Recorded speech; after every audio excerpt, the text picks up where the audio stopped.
purposes. If you're here to speak about a case, you must speak up when the chairperson calls for public comment. And I'll go ahead and call the roll. Mr. Causey's on his way, so Mr. Cohn? Here. Mr. Cook? Here. Ms. Coveney? Here. Mr. Foster? Mr. Harp? Here. And Mr. Osorio. Here. And we have a quorum. All right, I'll give a brief overview of the meeting format. Applicants with requests before the Planning Commission are allotted a presentation time of 10 minutes.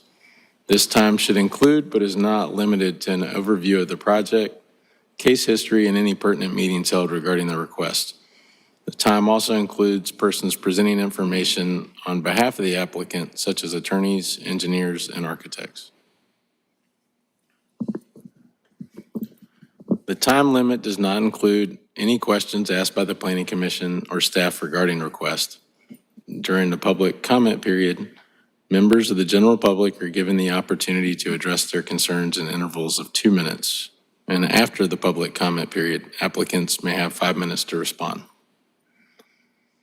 The administrator has a timer and will make presenters aware when their time has expired.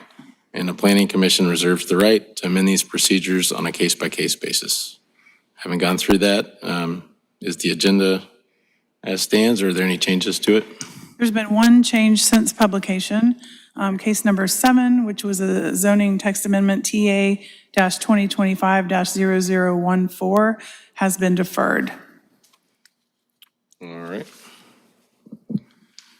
We'll start with the consent agenda, and I'll give an overview. We use the consent agenda to approve non-controversial or routine matters by a single motion and vote. Examples of such items include site plans, annexations, and street names. If a member of the Planning Commission or the general public would like to discuss an item on the consent agenda, you must speak up after the consent agenda is read. Then that item is removed from the consent agenda and considered during the meeting. The Planning Commission then approves the remaining consent agenda items. Will staff please read the consent agenda? The first item on the consent agenda is the September 11th, 2025 minutes. The second item is under the future land use amendment and zoning amendment for a pending annexation. This is Annex-2025-0019, 5603, 5607, and 5615 Old Forest Drive. Request recommendation on the assignment of the land use classification of Urban Edge Regional Activity Center, UEAC2, and the assignment of zoning of General Commercial District, GC, for a pending annexation. The property is currently classified as mixed residential high density and zone general commercial by Richland County. I think we'll just pause after each case to make sure that there's no, if there is anyone in the, who's here today who wants to speak about any of these, just to make sure we catch any of those. You want me to ask after each one, or? If you don't mind. Sure. Regarding this particular application, is there anyone in the public that would like to have this removed from the consent agenda and put on the regular agenda? I'm sorry, is that better?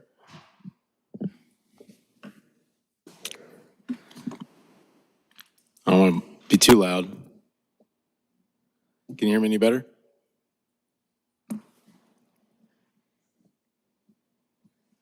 Apologize.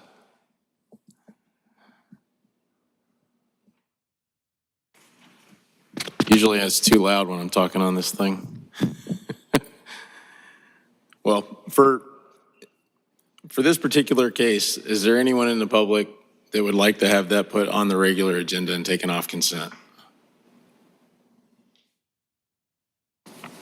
All right, can read the next one. The next case is under major site plan review, S-Plan-2025-0013, 1038 and 1102 Oakland Avenue, 1111, 1115, 1117, 1121, and 1125 Dora Street, 5704, 5707, 5708, 5711, 5712, and 5716 Randall Avenue. Request major site plan approval for the construction of an 11-building, 76-unit multifamily development, The Summit at Belmont. The properties are zoned RM2 residential mixed. Thank you. Again, is there anyone from the public that would like to discuss this item on the regular agenda and have it removed from consent? All right. Okay, case number 4 is S-Plan-2025-0015, 301 Club Ridge Road. Request major site plan approval for the construction of a building addition, amphitheater, and cabana at Wood Creek Club. The properties are zoned planned development at Wood Creek Farms. Thank you. All right. Is there anyone in attendance that would like this on the regular agenda and removed from the consent? We can read the next applicant. The next item is preliminary plat approval, S-Plat-2025-0053, approximately 61.71 acres at the 7300 block of Patterson Road. Request preliminary plat approval for the construction of a 243-lot, single-family residential subdivision, Caseta Pines subdivision. The properties are zoned RSF3 FP, which is residential single-family small lot district within the floodplain overlay district. And that concludes the consent agenda. Thank you. Are there any members of the public regarding this application? Yes, ma'am.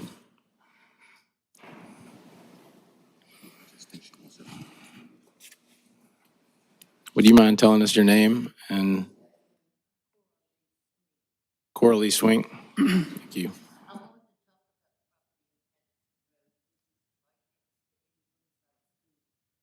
I don't want to cut you off just yet. We'll have opportunity. We'll take it, we'll put it for a motion to come off. Would you like it to be removed and heard as a regular case? No, I don't want it removed. I You just want to speak about it. Are you in favor or have concerns in opposition? I'm opposition. Okay. Sit back home till they talk.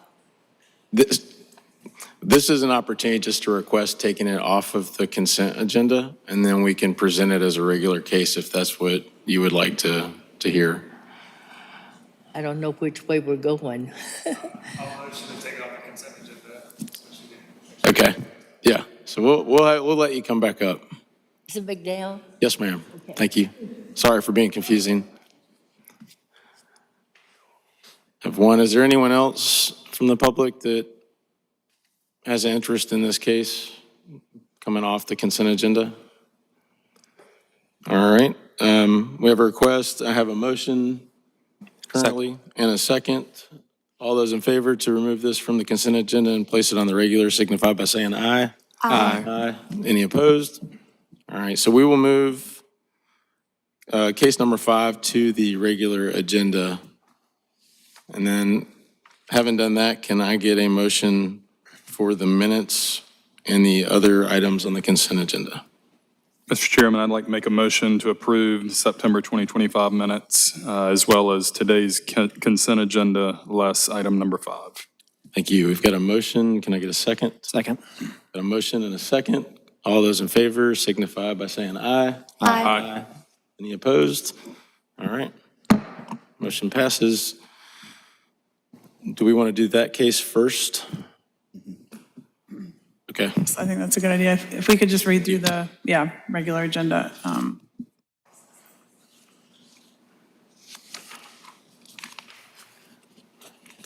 All right, so we will start the regular agenda. We'll use the following outline for items on the regular agenda. Can you hear me okay? I'm sorry. All right. I'll just speak up. All right. All right, the administrator will introduce the case, and applicants will have 10 minutes to make a presentation. The Planning Commission may ask questions. We'll have a public comment period that's open to those present. The public comment period will be closed, and then the applicant will have 5 minutes to respond to public comments.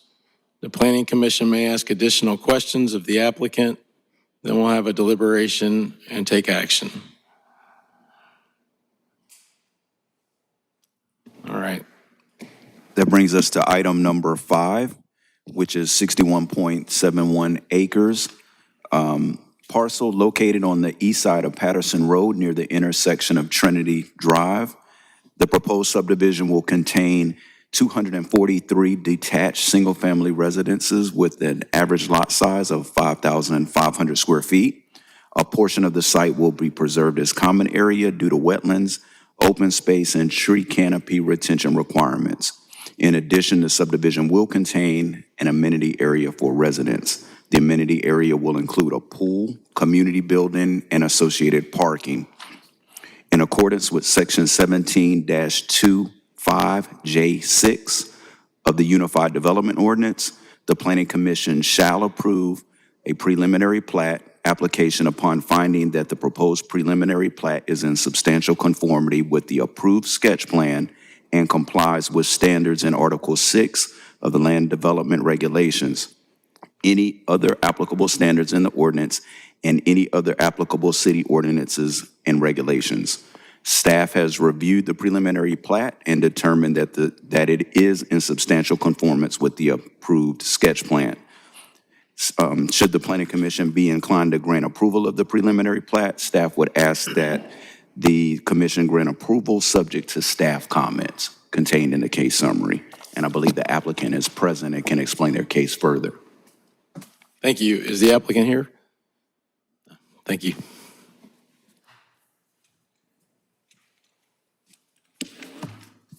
Afternoon, Commissioners. Do you mind telling us your name, please? Absolutely. My name is Kevin Singletary. I'm the Land Acquisition and Entitlements Manager for Great Southern Homes. Thank you for letting me talk about Casetta Pines. That's the name of this community with you.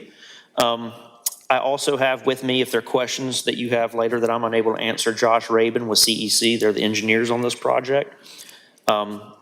I'm not going to cover any of the details that are well covered in your reports, about the codes and compliance and the details. Just want to give you a little bit of a history on the project, as well as what we've done in terms of community outreach.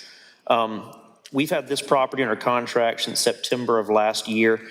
We've been going through numerous property evaluations, the wetlands, environmental conditions, geological, hydrological conditions. We've also conducted a traffic impact analysis for this project. And following those evaluations, we began the engineering process, which brings us to this point today. That traffic impact analysis I mentioned, as part of that, when we met with DOT, we went over what the findings were of that impact analysis and identified what mitigations would be appropriate. We got the concurrency letter for it this week. That meeting was done in conjunction with the elementary school. That seems to be the major traffic concern in this area. So the major mitigation that DOT identified for us is putting a left turn lane on Patterson onto Trinity and realigning the school's entrance with that intersection. That will obviously have to be something the school agrees to. So I'm going to be reaching out to the district and figuring out if they would like to cooperate with us and have that project done for them. The other mitigation was where Patterson intersects with Leesburg. DOT believes it would be best to change that intersection to be a right in, right out only. So we will be making that change as well. Obviously, the concurrency letter from DOT is not a final direction. They will give us final direction when we seek encroachment permits. So there may be differences that they require from us at that time, but we will obviously comply with what DOT directs us to do. This property has two neighbors, one obviously the elementary school, but the other is the Episcopal Church. I have been in contact with their senior warden about how we can cooperate and work together with them. They expressed to me some excitement about the neighborhood coming and the hopes that that can grow their congregation. So we look forward to working with them. And lastly, When it came to my attention earlier this week, thanks to city staff, there were some members of the community that had questions and concerns, just wanting to know what's going on next door to them. They gave us some contacts that we were able to reach out to, and I had several phone calls last night with several members of the community, and at 3 o'clock today, we met out with folks out front, and we had a small group there, and we chatted, and I answered what questions I could for them, talked about what it is we intend to do, and I think they were, relatively speaking, pleased with, what our plans are and, what the site will result in. I don't know that any of them came up to speak further on the project, but that's what we've done in terms of community outreach. And I'm happy to answer anyone's questions that come up during public comment. I'm giving my business card so that they can reach out afterwards. And that pretty much covers, anything that I have, unless you have any specific questions for me. Thank you. Thank you. Any commission members have any questions of the applicant? Mr. Singletary, can you just tell us a little bit more about the community outreach before this week that you've done? No, it was mostly this week. I had tried to get in touch with the church previously, just had not been able to get an answer. We had not heard any, concerns. It wasn't until we were made aware of it on Monday. So we did as much as we could in this week to get in touch with folks and answer questions. And, we organized that meeting out front, last night. But it was well attended. It was a good meeting. We are meeting with the church next week. We're trying to finalize a date and time to meet with them and talk about the ways that we can work together since we'll be sharing an access point. But, that is yet to occur.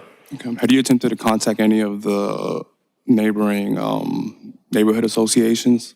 I think there were lots of folks from the area. The Capitol View Community Association was who I worked with to organize people coming out to speak with me today.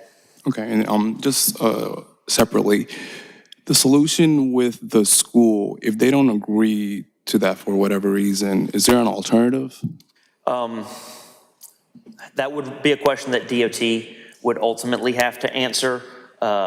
I would think not, just because, let's say, for example, a lane widening to get a right turn, the school, that would go into the school's property. So whatever mitigation we do with the school is ultimately going to be what they dictate to us.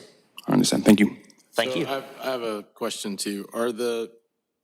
You said you have you got a traffic study or just an approval from DOT? We did a traffic impact analysis that was submitted to SCDOT, and they have provided a concurrency letter. Okay. Was a copy of that submitted to the city too? I have one with me. I'd be happy to submit it. We only got, so I'll give a little bit more history. When we submitted the traffic impact analysis to DOT initially, that's when we had the meeting with them in the elementary school, and they basically told us that the thing they were primarily concerned with was the elementary school, and talked to the school district and us about what it is they wanted to do. And that's as far as that really went at that time. And then leading up to this meeting, I reached back out to our traffic engineer asking them to get in touch with DOT saying, hey, could they provide a concurrency letter, or do they want to provide something different based on the meeting we had with the school? What they told us is we'll just provide a concurrency letter. I have a copy with me. I'm happy to submit it for the record if you would like. If you wouldn't mind. No, I don't mind at all. Do you know what's the average size house? Are they 3 bedrooms, 4 bedrooms? I cannot speak to what the bedrooms would be. Obviously, we're years out from construction. What I can say is that the typical lot sizes that you will see in here are 50 feet wide with a variance in depth. Some will be 100 feet deep, some 110, some 120. The pad size, so the buildable area, will be 42 by 70 feet on all lots. I would anticipate that your average square footage is going to be somewhere around 2,000 square feet, just depending on what, designs homeowners select. Yeah, I'm asking more just to try to get a better understanding of just how many vehicles are going to be coming in and out of here. Let's see. That I don't have a report would copy of the probably- report with me. This is the concurrency letter that DOT provided us. I can certainly get a copy, and maybe we already did, Jonathan. Did we send y'all a copy of the TIA itself? If not, I'd be happy to get that. I do not have that with me, but I'd happy to get it sent to y'all. We do have a copy of the traffic impact study. I can provide it to you. Okay. I have a question for staff, if I can. I noticed we didn't have any comments on traffic. Would that be updated to have a contingency based on complying with the SCDOT denials?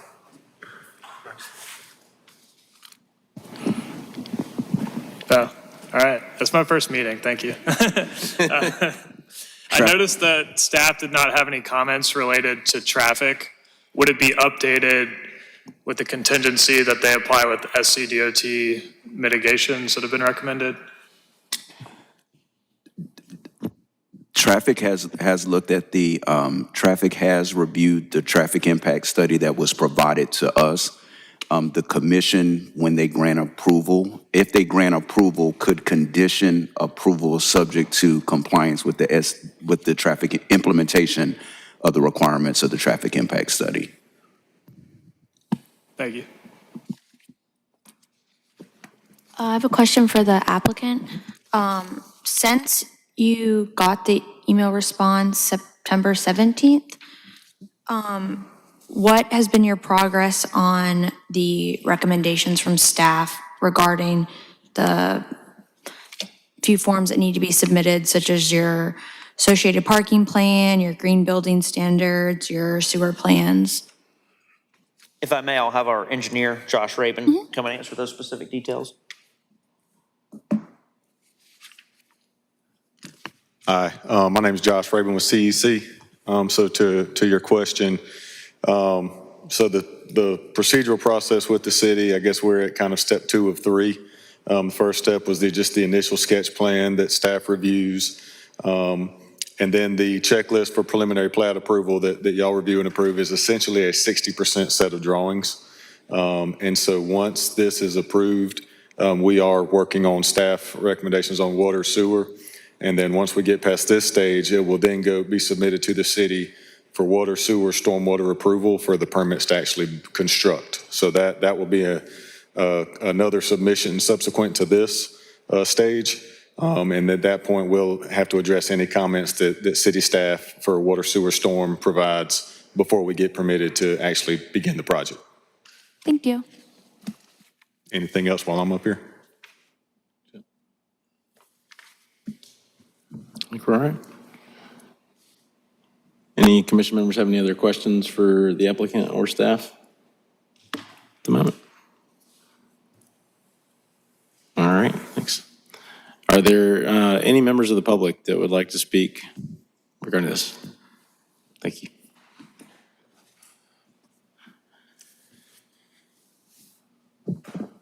Good afternoon, I'm Coralie Swink. I am the president of the Capitol View Area Neighbors Association, and we have never been approached from Great Southern Homes to talk to our organization, excuse me. Right now, we've got 120 townhouses built on 13 and a half acres across from Trinity. Presbyterian Church is on the corner, but this housing is going to be right at Patterson and Trinity Road. Then right next across the street, we've got 193 townhomes on 25 acres at Carolina and Patterson.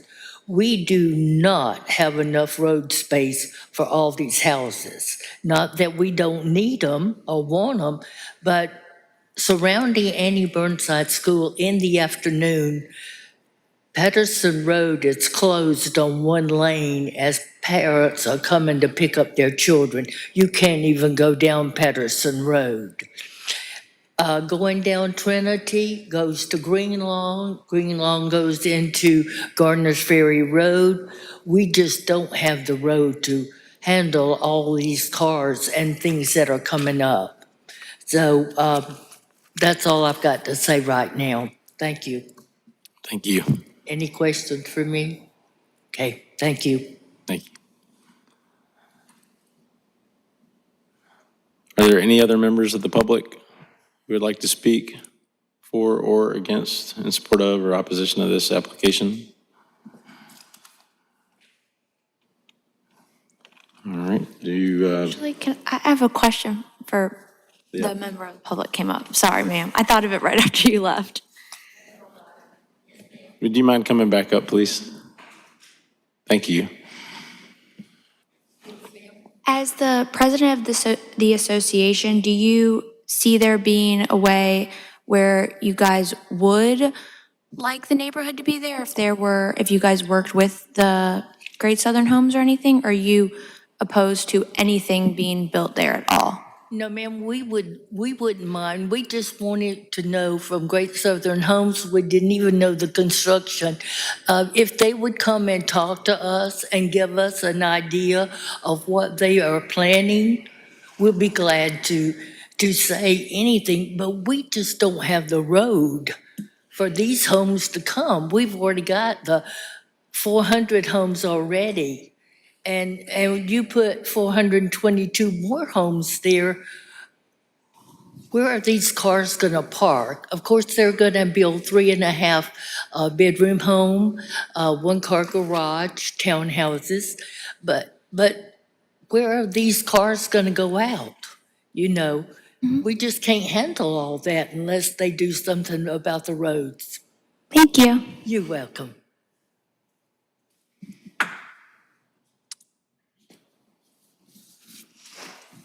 Oh, yes. Thank you. I just wanted to correct something for the record. We were in contact with Elaine DeBose, the vice president, as she identified herself, of the Capitol View Community Association. That is who I was primarily in contact with last night, as well as who organized the meeting out here today. Just as a statement of fact, we are happy to meet with members of the community. I'm happy to share my card with the young lady who just spoke, but my understanding is that we are compliant with the requirements, and happy to answer any questions of the community, but at this time, we're not seeking to alter our plans based on any community input. We're very proud of the 30% green space that we're maintaining. We have a very integrated design in terms of what the aesthetic will be of the community. And we're just very proud of Casetta Pines. And at this time, we're not entertaining changes outside of what we're required to do in compliance with city code or any DOT requirements. Thank you. Was the green space, is that the minimum or is that above the minimum requirement? I believe we're meeting the minimum requirement, and we're doing street trees as well, but Jonathan can obviously capture that.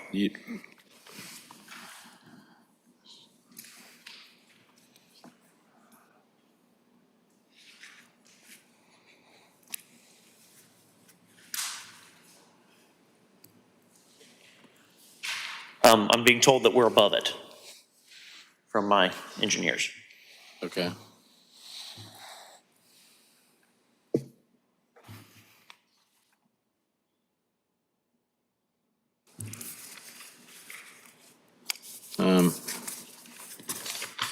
I have the plans here, I might be able to see it. Yes, the open space required, and please correct me if I'm wrong, Jonathan, is 16.5 acres. We provide 22.5 acres.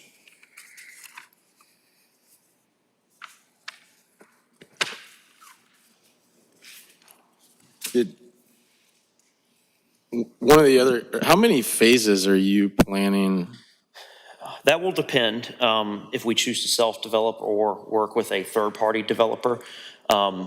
Right now, I think we would like to do a site development of 2 phases, and then the home building would follow in a successive group of phases. I can't tell you the exact numbers. I would have to have one of my home building guys with me.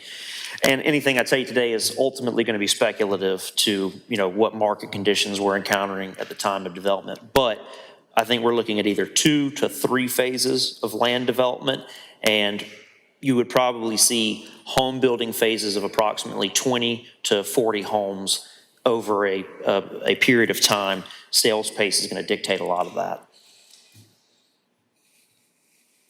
All right. Any commission members have any other questions?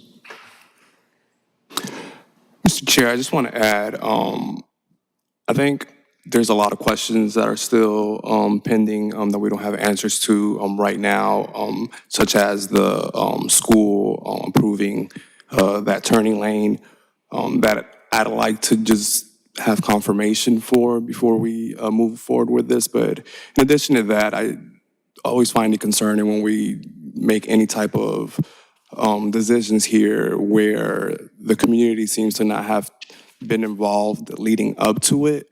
So while I don't think that we should decline recommendation for this, I would like for the community associations to at least have an opportunity to learn more about what exactly is being done or what is going to be done. And as such, I'm leaning towards wanting to defer this on to a later date.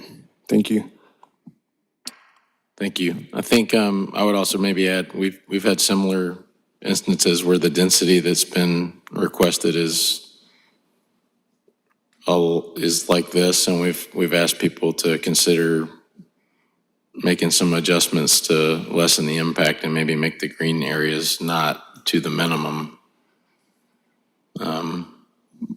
But I also know this area does have real traffic concerns, and just want to be sensitive to that. Did you speak with? We received, I think 4 or 5 different letters that I think weren't necessarily in opposition of the project, but did have concerns all regarding the traffic. And I just was curious if any of these people were at that meeting last night, just given the notice, it may have been hard for them to have a chance to coordinate with you. I received those same emails yesterday. I'll be honest, I didn't take names when we met this afternoon, so there may have been folks that were that sent these emails that were present today, but I don't know for certain, so I can't answer that question with any certainty.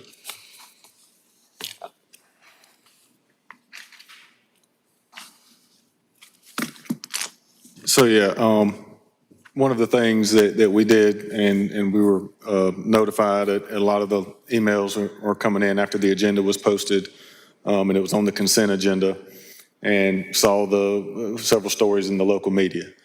So certainly Kevin did a great job of immediately reaching out. We were trying to get a contact, and within 24 hours orchestrated a meeting down there on Laurel Street. There were about 10 folks there from the community. Several of them I did see. Again, I don't know names, but I did see several of the ones that were on some of the local news stories were there at 3 o'clock today. If you'll notice that I walked in and Kevin was still talking with them, and they were all satisfied. None of them came up here. The other thing that I have concerns with about this project, but also about where we are in the procedural aspect of this, is because this is coming to the Planning Commission for preliminary plat. Like I mentioned the first time, the checklist requires about 60% of the design to be complete, with several items that are on that checklist. So therefore, the developer is 60% of the way cost-wise into the engineering of this project, where it is designed as it is zoned. It is exceeding the green space minimums. Again, 16 acres required, 22 acres provided. All of the water and sewer criteria have to be met. And again, that is the next phase, or I guess the stage 3 through city staff. All of the stormwater metrics will be met, reviewed and approved by city staff. And all of the traffic conditions are being implemented. I mean, the DOT is well aware of the conditions there. So it's concerning that at 60% or more of the way through a design, And again, I don't think the lack of reaching out to the public was in any way trying to scorn the public or disregard the public. It was, we are designing a project to the published standard. And we're meeting them. We're not asking for any variances. We're not asking for any exceptions or any rezones. So we're doing it per the standard. So therefore, it was just by right. There was certainly no intention to scorn or dismiss or any of that. That may be something to consider just as far as how the process goes and at what level a preliminary plat comes before you, because I understand, I mean, it's not an easy position to be in, but also just consider kind of complying with the city's land development major subdivision process, kind of where we are at this stage in the game. And I certainly appreciate it. Thank you. Do any commission members have any other questions? Mr. Chair, I have a question for staff. Okay. So this is a preliminary plat approval. If this project proceeded, would it come back before the planning commission in any way, or is this the last time that this project would come before us? If the planning commission approves it today, it would not come back. Understood. Thanks. And one point of clarification to the open space requirement is 25%. Which way? I'm sorry. It's 25%. That's what Is the this- open space requirement is 25%. Okay. And they're over. Okay. I have one more comment. So I'm still not really clear if the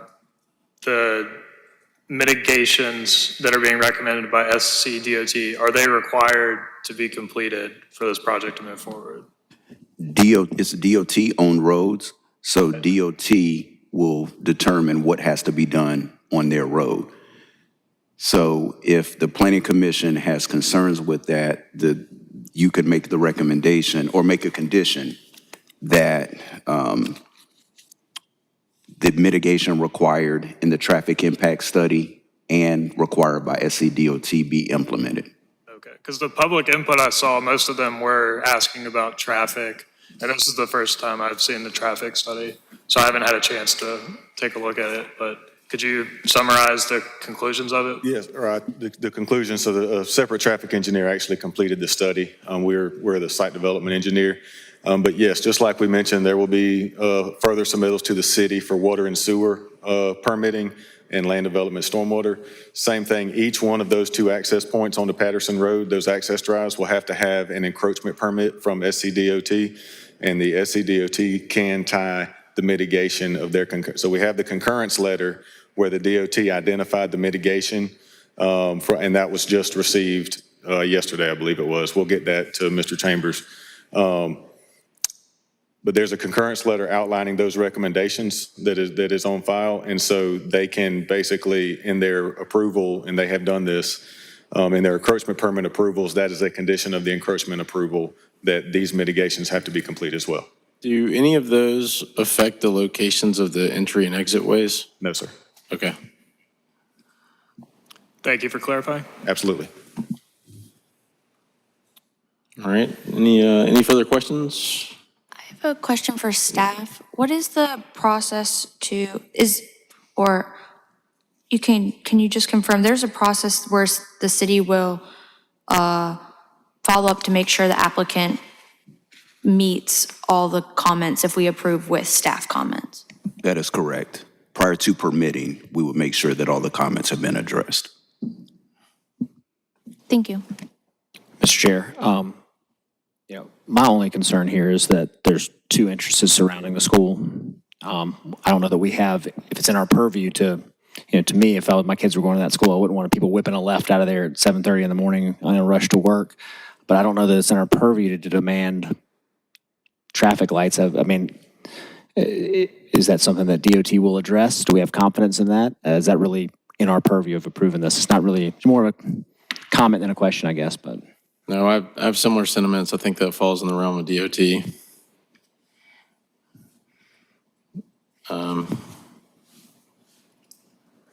Thank you. Any further comments or discussion? All right, we'll consider a motion. Mr. Chair, I move that we defer approval for S-Plat 20250053 until a later date so that the community has an opportunity to learn more about this project and gain their input. I have a motion. Can we get a second? Second. I have a motion and a second. All those in favor signify by saying aye. Aye. Any opposed? Nay. Can we do a roll call, please? Certainly. Mr. Causey? Mr. Cook? No. Mr. Covney? Yes. Mr. Foster? Mr. Harp? Mr. Osorio? Yes. And Mr. Cohn? Yes. The motion passes. To defer.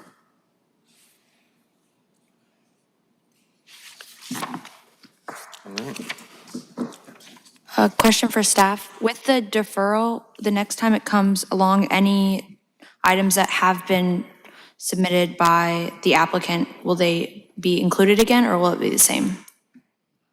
If there's any additional information that's submitted to us, then we would, of course, transmit it to you. Thank you.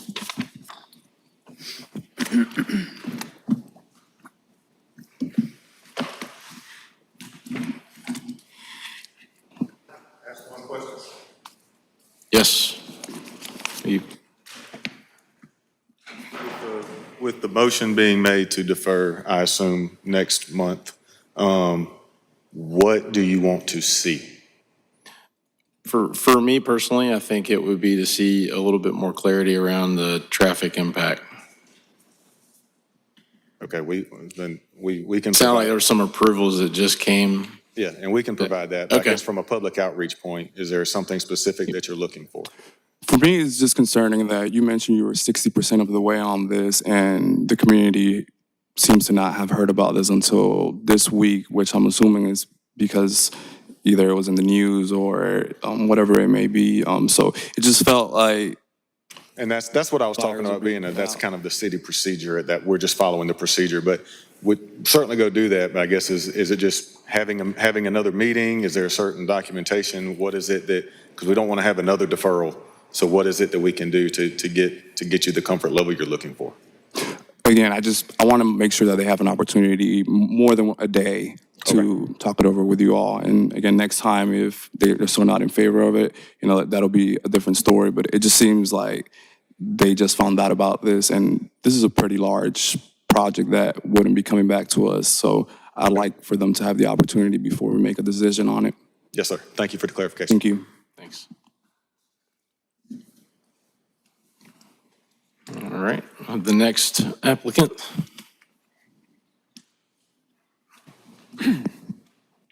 So the next item on the agenda, it's text amendment, 2025-0013.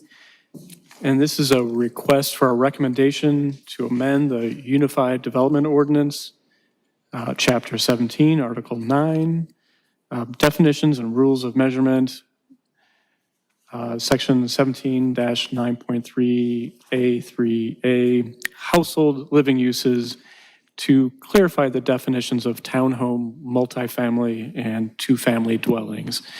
And, in short, one of the purposes of the revisions to our ordinance that are encompassed within the adoption of the UDO, was to expand the land available for residential development. And so all three of these use types that I'm mentioning are certainly an important part of offering more opportunities for residential development. However, the current definitions are based off of building type and not necessarily the development type. And so it's led to some unintended consequences. And so some projects that are fundamentally multifamily developments for various reasons are treated as other than multifamily. So for example, a multifamily development is required to provide 1.75 parking spaces per unit, and a townhome or a duplex development, for example, is required to provide 2 parking spaces per unit. And so in working through these projects, sometimes people say, well, hey, I thought the requirement was this. And also in some districts, a multifamily development is allowed, but townhomes and duplexes are not. And so, for example, in our CAC and RAC districts, and there's also, in some districts, there's an established residential density. So our RM districts are residential mixed districts. They'll have a maximum density for how many multifamily units you can have. But again, going back to these townhomes and duplexes, when I look at the ordinance, it's clear to me that it's intended to be regulated through lot size. But we've had developments that have come through that have greatly exceeded the maximum density because they're exempted from the density requirements. And then also when it comes to landscaping requirements, again, there are some exclusions for single-family duplexes and townhomes from our requirements that are not applying to some of these multifamily developments because of the building type, not the development type. And so this is simply to clarify, a townhome is on an individual lot, a duplex is on an individual lot, and, multifamily is the development that consists of 3 or more units on a lot. And so you can still do a duplex, for example, like a duplex multifamily development. You can still do a townhome style multifamily development, but they would be regulated as multifamily, not as these basically single family and duplex type developments. And I'm glad to answer any questions if you have any. I got a quick question. Is this somewhat similar to the situation we had on the Bluff Road project a few months ago or last month or whatever it was? That was part of one of the issues we had, getting that clarified. Is that semi to address situations like that? Precisely. Now, I think their development would still, as currently proposed, or at least what you saw before you, would still be classified as townhomes because they were looking at fee simple lots, but they would be able to do that development if they chose to do it as a multifamily development. Got it, understood. Thank you. Are you referring to the one that was maybe on Rosewood? Yeah. Did I say Bluff? Yeah, sorry. Okay. Rosewood. No, I think we were thinking the same, just making sure. It's close to Bluff. So is this only clarifying that section? Yes, it is simply clarifying the definitions of those use types. In 3A?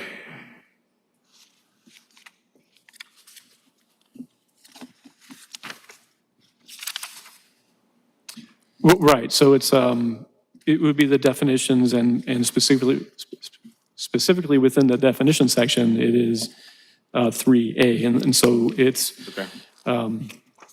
dwelling multifamily, which under 3A is 3, and then dwelling townhome or townhouse, which is, I was just making sure we didn't, when I saw B, I was making sure I didn't fail to print something, so. oh, yeah. No, Okay. yeah, no, All right, yeah. all right. Does anyone have any other questions? All right, is there any members of the public who would like to speak regarding this application? Don't everybody jump at once. Okay, well, seeing none, we'll entertain a motion. Mr. Chair, I motion to approve zoning text amendment TA-2025-0013. We've got a motion. Do we need any clarification around that, or is that sufficient? Okay. All right, good, that was really good, efficient. All right, we got a motion, can we get a second? Second. All those in favor signify by saying aye. Aye. Any opposed? Motion passes, thanks. That was really short. Used to you having the novels. Where it's like.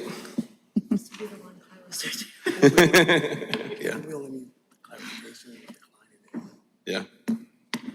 All right, the next case, this is another text amendment that is related to the downtown strategic plan that was adopted this year, which you guys saw and made a recommendation for.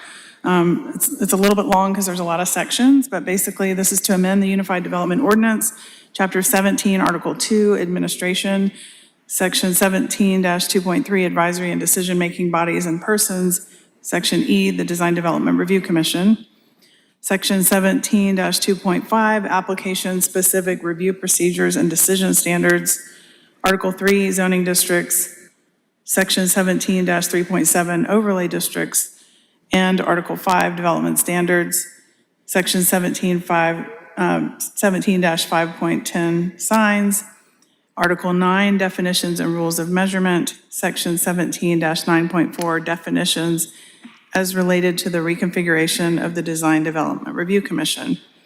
So just as a summary, again, the Downtown Strategic Plan was adopted this year in June. And one of the recommendations from that plan was to split the DDRC into two separate boards, one to look at historic preservation, and there's just a lot of different topics that are looked at in historic districts and renovation of historic buildings versus design districts. And so this would allow the members of each commission to be interested and have expertise in the areas that are specific to the cases they're looking at. So it made a lot of sense. Everybody that saw the plan and reviewed it seemed to be, supportive of the idea.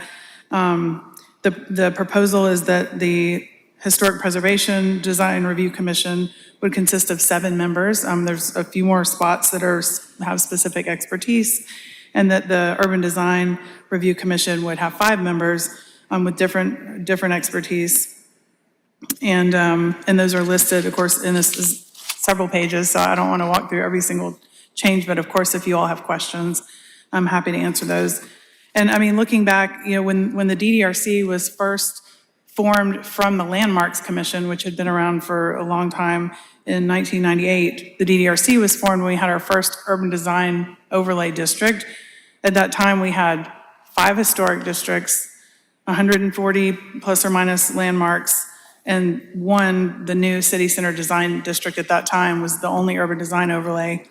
And now we have 15 historic districts, 4 urban design districts, and about 200 landmarks. So the volume is certainly much greater in terms of the number of cases, and this would definitely make for a more efficient meeting for both of those groups. So that's kind of where we are. Do y'all have any questions? This might be a silly question. So say there's like a historic design overlay neighborhood, like in the old Shandon or the Melrose Heights, but then there's going to be a new development. Who does that go to? So that is going to be looked at under the historic guidelines. So anything that's in a historic district, whether it's renovation of a historic building or new construction in that district, there are guidelines that are for the preservation district alone. That is a good question. That's come up a lot during the process. What if a project, because for example, in the West Gervais Historic Commercial District, there might be, that's also in the downtown overlay district. What happens if a project is in both of those overlays? It would be looked at by the Historic Preservation Design Review Commission. Generally, those guidelines are much more specific and more rigorous in terms of the architecture.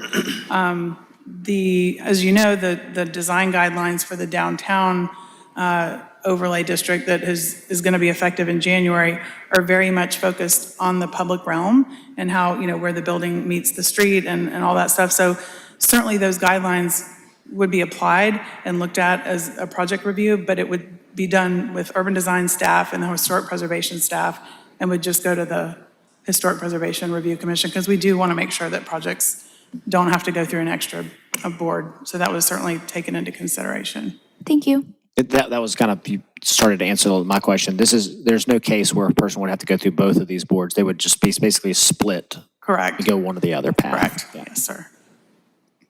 That was my question too. Good question. I think that's a good, long overdue split, so it's exciting to see. We're looking forward to it. Any further questions? Thanks for all your work, staff. Is there anyone that would like to speak regarding this particular application? All right, we can consider a motion. Mr. Chairperson, I'd like to make a motion to approve zoning text or text amendment TA-2025-0015. We've got a motion. Can we get a second? Second. Motion and a second. All those in favor signify by saying aye. Aye. Any opposed? Motion passes. Thanks. And do we have any other business? Doesn't look We like have just a couple of things. First, I want to welcome Mr. Foster to his first Planning Commission meeting. Mr. Brabham is also going to be serving, but he was not able to make this meeting. And then also, I do want to regretfully tell you that our director, Krista Hampton, is retiring. And so I just wanted to let y'all know so that you could say thank you to her and goodbye. So this Then is her next year? last Planning Commission meeting. Thank you very much. They said that was at the end of 26? I heard it was 27. Tomorrow? Seriously? Really? Oh my gosh. Well, thank you for all you've done. Yeah, it's been great getting to work together. You guys serve it up well. We just get to hit it, so. Thank you very much. Mr. Chair, I motion to adjourn the meeting. I'll actually second that.